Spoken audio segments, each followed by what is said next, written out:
September, the rain's been falling down. Taping this during a period of significant rainfall here in Southern California in April. I don't know when you guys are watching it. Hopefully when you're watching it, it'll be sunshiny or something like that. In a different situation. Okay, I'm telling you guys about the New Deal right now. Of course, the New Deal was the Roosevelt administration major campaign and to confront the problems of the Great Depression and solve the problems for America, of course. I told you that this can be reduced to 3 R's that tell us kind of exactly what they're doing. It's all about recovery, and I suggested you, of course, the recovery activities were such things as the AAA, or Agricultural Adjustment Administration, of course, helping the farmers.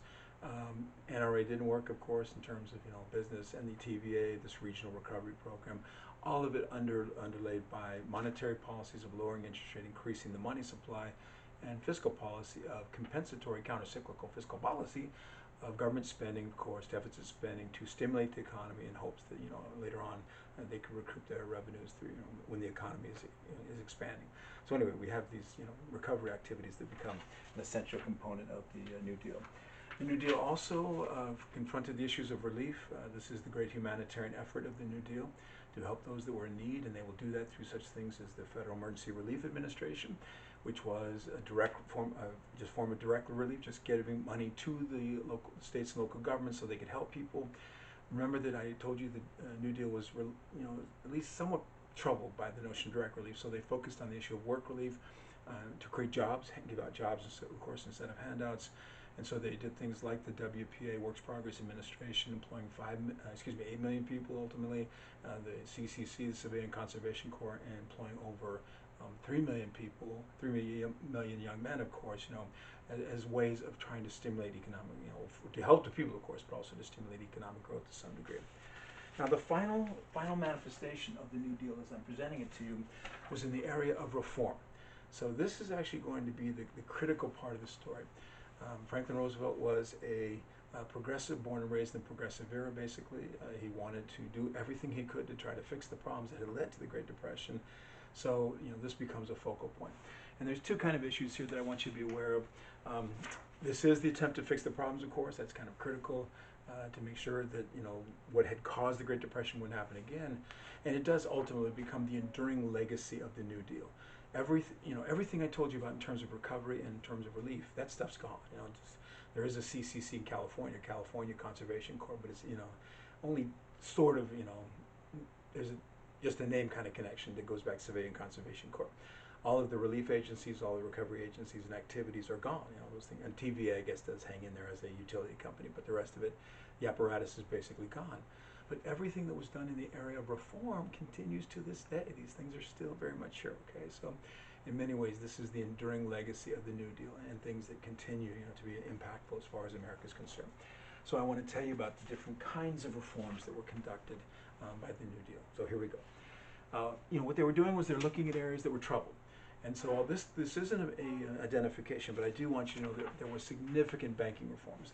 The banking system had gone almost belly up. I mean, it was really in a dire situation, fraught to say the least. But there were the New Deal will try to confront those particular issues by strengthening the Federal Reserve in a variety of different ways. And I have to tell you, whenever I say things, I have no idea what they were doing, but things like, increased rules of capitalization, rules of loan. The one thing that I do remember very well is that there were banking acts, of course, Emergency Banking Act, another one that came after that, and they prohibited banks from putting their depositors' savings in the stock market. So it was no longer, that was done. Banks would put people's money, their savings accounts, into the stock market, of course, and they're subject to the incredible volatility of the stock market. Whenever you buy stocks, they basically tell you that, this could go to zero. You could lose all your money. That's the risk that you take, of course, in hopes that you will get some kind of reward. So, they made it so the banks would have to find other things to do with your deposits, and banks will find other, at some point, other risky kind of activities. But generally, banks are supposed to do things that are a little more conservative in terms of dealing with the savings, okay? Another really big thing that wasn't done, and I just realized the screen's kind of sticking out just a bit here. Get that out of the way. Anyway, another thing that was done was they created something called the FDIC, and this stands for the Federal Deposit Insurance Corporation. Americans had lost all faith in banking, not all faith, but a significant amount of faith in banking. My grandmother, who was she was an adult at this time with children, and I swear she never trusted banks again. She wasn't quite the person who would put all her money in a coffee can in the backyard, but she was something like that. She wanted her money to be liquid. She wanted to be able to get it as soon as she, because she'd seen the banks fail. So the people are simply, distrustful of banks. So the government decided to kind of shore up their trust by creating the Federal Deposit Insurance Corporation. The Federal Deposit Insurance Corporation, FDIC, would guarantee deposits. So they're telling the American people, if you put your money in the bank, we guarantee it. Now, at that time, when they first introduced the FDIC, the guarantee was for up to $5,000. And $5,000 in the bank at that time would have been quite a bit of money for the average American. At some point, of course, it will go up to $100,000. During much of my career as a teacher, it was $100,000. I think it's now over $200,000. I don't know about you, but what happens, of course, I always think, okay, so they guarantee you up to 200,000. What happens when you have a little bit more than that or something like that? But don't worry, I'm only $199,000 away from getting that amount of money, so I guess I'm not going to have too many worries here. Anyway, the FDIC is there to insure the money. I one time was at Tahoe, and I'm sitting at the pool in a nice resort, and this man was next to me, and we just started to chat a little bit, and he said, "What do you do?" And I told him I was a history teacher, and then I said, of course I had to say, "What do you do?" And he said, "You work for the FDIC." So I said, to him, I said, Gus was trying to get me. I said, so what is it you guys actually do there? And I have to tell you, that was a really bad thing to do, because he spent the next hour regaling me about, what was going on. And I finally got to the point where I think my wife was calling me, I got to go. But, he said that there, of course, are billions of dollars in the FDIC. Banks are required to put money into the FDIC. He said they could manage kind of regional and, local banking failures, but if it was a huge national banking failure, of course, it would destroy even the FDIC. But anyway, there to create a higher level of confidence on the part of the Americans going to the bank. So I think they did a good job. Americans generally feel more secure about their banks, and banks have generally been much more secure since the New Deal period. Now, another area that was really problematic was the stock market. And the machinations and behaviors of the stock market, of course, had led to the Great Crash, which had led to the precipitating event in the psychology of depression and all those things that, that the stock market had done. So the New Deal definitely wanted to do something to shore up the stock market, make it a safer and saner place if they could. So they're going to pass the Securities Act of 1934. This indeed is a potential identification for the final exam. The Securities Act was an attempt to create more oversight over the stock market and a saner and safer behavior on the part of the stock market through a variety of new regulations that came forward. So one thing that the Securities Act required was that all brokers be licensed. Now, the reason you license someone is not, you and I know that we could drive without our license, right? You could know how to drive and drive without a license if you wanted to. But the whole reason behind licensing is to be able to take it away from you. If you're a bad driver, if you've done something wrong in some particular, they can take your license away. And it's the exact same concept here. The brokers had to be licensed so that if they misbehaved, their license could be revoked, and they would no longer be able to work, to be a stockbroker. So the base idea was, more oversight, more control of the behaviors of the individual brokers and the kind of things that they would do. All right. Another thing that the Securities Act would require was full public disclosure associated with all stocks.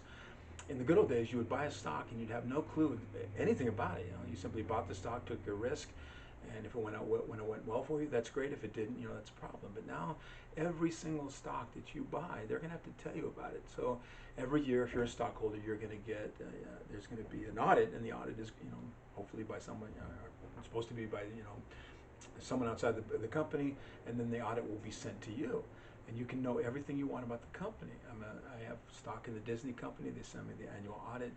You can read about their assets. You can read about their liabilities, of course, the profits they've made, the losses they've taken, things that they have purchased. All these things are components of that. So now that had to be the way it was. You invest in a company. That company has to tell you exactly what's going on. So, and it's good. The transparency, of course, of knowing more about the company makes you more informed as an investor. The funny part about this to me is that before, most people probably didn't know anything about the company they were investing in because they weren't told. And now most of us don't know anything because we don't want to read these reports. They're relatively long and tedious. But you have the right, though, to know what's going on. And so the full public disclosure was part of the Securities Act. something that just makes so much sense that they did in the Securities Act was to prohibit blue sky corporations. It doesn't mean that the stock market won't find other things that they can do, but you can't just create a paper stock.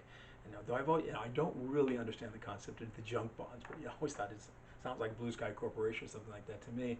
But at least the Blue Sky Corporation problem was eliminated. Now, I thought when the Securities Act would come out that they would prohibit margin buying, because margin buying seemed inherently problematic, but they didn't. So instead, they restricted it. They allowed it to continue. Margin buying does continue even to this day, but a heavily restricted kind of form of margin buying. So the way it works today is that if you buy a stock, you can buy it on the margin. You don't have to put the full price down, but you have to pay 50% down. So no more 10% and let it ride. And you have to pay the balance in 30 days. So 30 days later, you're going to have to pay the rest that you owe.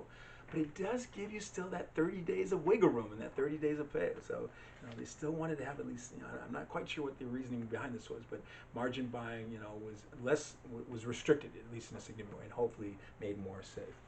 And then finally, in association with the Securities Act, they're going to create something called the Securities Exchange Commission. And the Securities Exchange Commission is a watchdog agency to watch over the stock market. The idea, this is the essential expression of a regulatory interventionist state, right? Don't just, wait for something really bad to happen.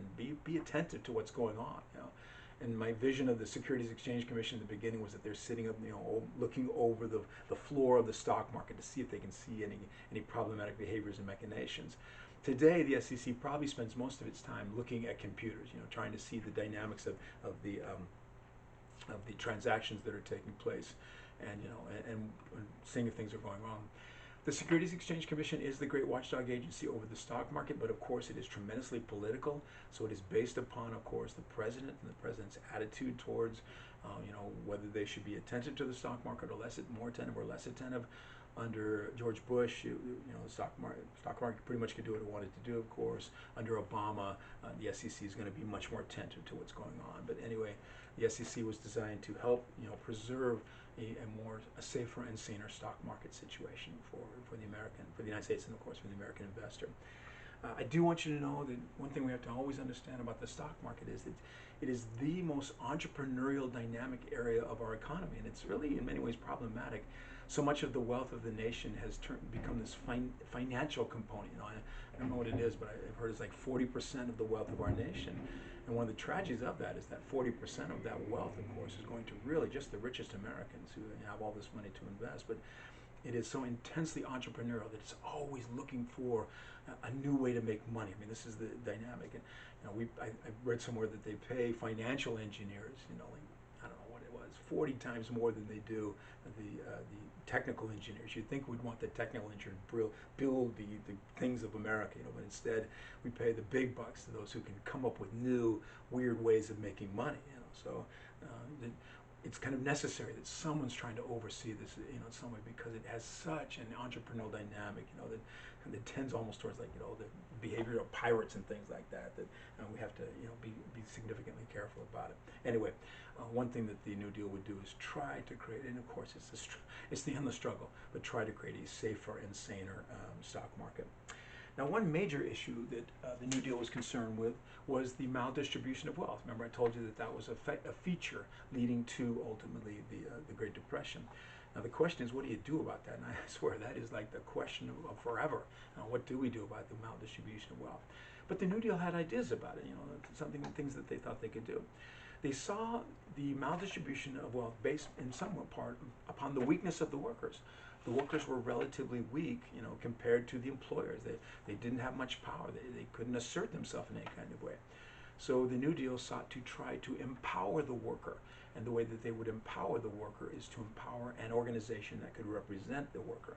And so what they will do here is they begin to empower. Can you guess what they're going to empower? Organization that can represent the worker. I hope you're going to say union, right? I mean, they're going to do what they can to help the unions, to empower the workers in the workplace. And they're going to do this through something called the National Labor Relations Boards, which was implemented in 1935. It's the National Labor Relations Act, which created the National Labor Relations Board. I do want you to know that this is known by the acronym NLRB. And, if you're, I should have said it, the SEC, you can see that in the paper periodically in the business section. You can also see the NLRB. It's going to be there also, okay? So the idea here was essentially to begin to support the work, help the workers if they possibly can. First time sort of ever that the federal government is going to turn to the side of the workers. I told you in the Gilded Age, unions were just being hammered by both the employers and even the government. And now the national government at least is going to say, we're going to try to help you guys if we possibly can. So here are the components, here are the provisions, if you will, of the National Labor Relations Act and what became the behavior of the National Labor Relations Board. Now, the first thing they did, and this just seems so interesting to me, is they simply recognized the right of the workers to unionize. Believe it or not, that was not necessarily a recognized right. It was a sort of regional issue. So here in California, LA was called closed shop, so that meant that they couldn't have unions, but San Francisco was open shop. So some places said you can't even have a union. I'm not sure if there were states that did that, but I have no doubt that there could have been. So it wasn't even necessarily understood that you could become a union. And what the NLRB says, the workers have the right to unionize. It is their right. If you want to be a union, you have every right to be a union. So this is one of the critical components of the NLRB. The NLRB then would, you have to kind of help the workers in some ways and guide them to becoming a union. So the NLRB would sponsor union elections. Let's just say you guys are my class. I think you are my class. And you're all together, of course. And that's not happening right now, but so what? And you wanted to unionizing it. You felt like Chris Johnson was being oppressive and all the stuff he was putting on you, forcing you to watch these dumb videos, forcing you to look at these little cue cards that he holds up all the time, and you wanted to try to see if you could ameliorate that situation. So, you have the right in the United States of America to unionize. Now, of course, it's a democratic process, so you vote, and if you vote not to be a union, that could happen, or if you vote to be a union, that could happen. But, just to help kind of the process, the NLB would step in and sponsor the elections, okay? We will oversee your election to make, and by the way, if the people said no, if the workers voted no, of course there's no union, but if they voted yes, there would be a union. The NLRB not only would sponsor the union elections, but it would then certify the union and certify the union leadership, and this was critical. And, back in the bad old days, companies would not even recognize the union. They didn't give a damn about the union, right? And let's just say that you're the head of some union and you walk into some company, they don't know who the hell you are, and as far as they're concerned, you're a trespasser. They're going to kick you out of there, So all of a sudden now there's a certification process, and if you're the head of a union, United Auto Workers Union, you walk onto that factory ground, and you go into their office and they say, "Who are you?" And you say, "I am." You pulled out your little card. I am recognized by the NLRB as the head of the United Auto Workers, and guess what? You got to talk to me, okay? So certifying the union and certifying the union leadership gave the unions, much more power, basically. The NLRB would also help in the process of negotiation with their attempts to guarantee the collective bargaining process, So they want to make sure that it was a fair situation. The workers would have their say, the employers would have their say too. And the critical thing was the language they put into the National Labor Relations Act. They said that the negotiations must be in good faith, So that means you can't mess around, you can't lie, you gotta be straight. And for the first time ever, because of the NLRB, companies were required to open their books. You say you don't have enough money to pay us, well, show us. And I got to tell you, this actually worked well for the companies too, right? Because they could open up their books and say, we don't have the money. I mean, we told you we didn't have the money. Here it is. Okay, so but at least the process was supposed to be in good faith, and the NLRB would be there to guarantee that it would be in good faith, and you're not messing around, and you're playing it straight. And then finally, the NLRB would act as, and this one got a little bit messed up, but as the final arbitrator. So I'm looking at my top line right here, the final arbitrator. So if there's a labor dispute and you can't solve it, you can ultimately turn to the NLRB to solve it.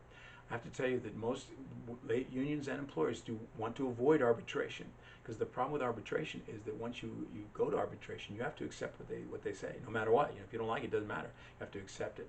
So, this is something you want to avoid if you can. I do want you to know, though, that sometimes the NLRB will force itself into the situation. In 1981, there was a Major League Baseball strike, and I remember it so incredibly well because my wife and I, it was our second year of marriage, we took a cross-country trip.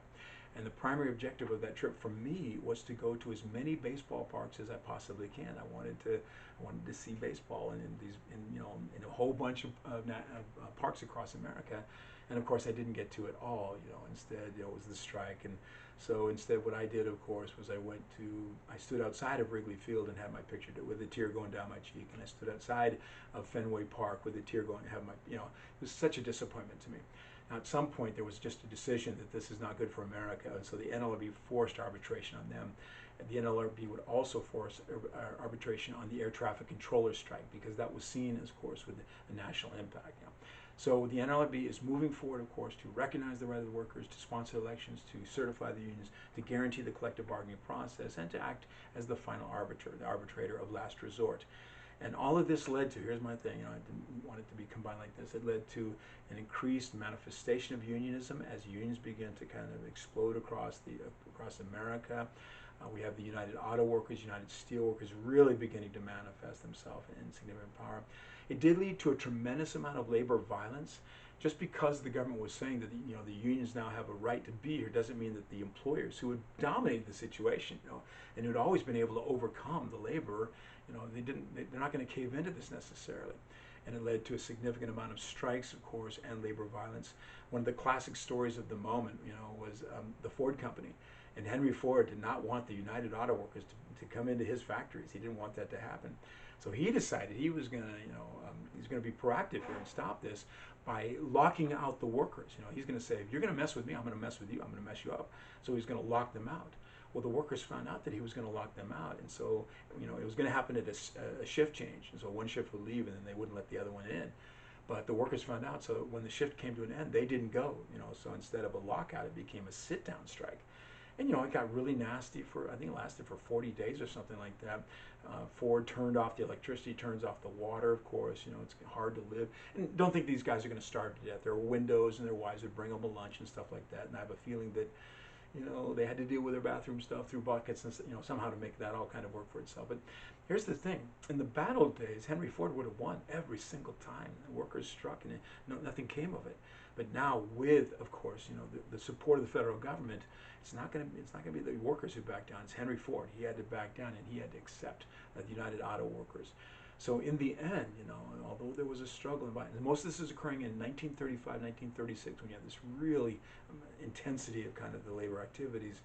In the end, the workers are making gains, and they're making significant advances and improvements in hours, improvements in wages, improvements in conditions, and even now, beginning to embark upon the notion of benefits associated with their employment, with their labor. So we see the NLRB as a major victory for the American worker. It does create kind of an interesting new issue, and that is the rise of these really powerful unions, of course. And on the one hand, it's good for the worker. On the other hand, they could become bureaucratic. They could be corrupt in a variety of ways. They could become problematic in their behavior. And what happened then, of course, is that after the 1970s, we began to move very harshly against unions. It's a really hard time for unions right now. The unions have kind of found themselves in grave difficulty because of pretty much a conservative onslaught against them.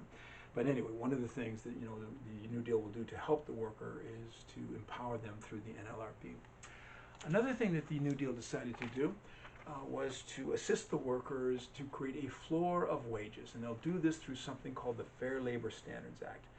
And if I didn't say that the NLRB was going to be a potential identification, I should have, and this one is too. Okay, it's a short one. Don't think that there's a ton of stuff on this one, but it is something I want to highlight for you guys. So the Fair Labor Standards Act was passed in 1938, and it is sometimes called the FLSA. So I'm just call it Fair Labor Standards Act. So the Fair Labor Standards Act was an attempt to create a floor on wages to guarantee at least, I'm trying to avoid the words, a lowest level of wages that would be available to everyone. So doing a really bad job of this, but I'm hoping that you guys can guess. Gus is sitting on my cards right now. Anyway, the Fair Labor Standards Act will create for the first time in American history to assist workers and to hopefully improve their situation relative to their wages. What are they going to create? Tell me, 1, 2, 3. They're going to create the minimum wage. So for the first time ever, the United States government is going to create a minimum wage that you have to pay at least the minimum for every worker in the United States of America.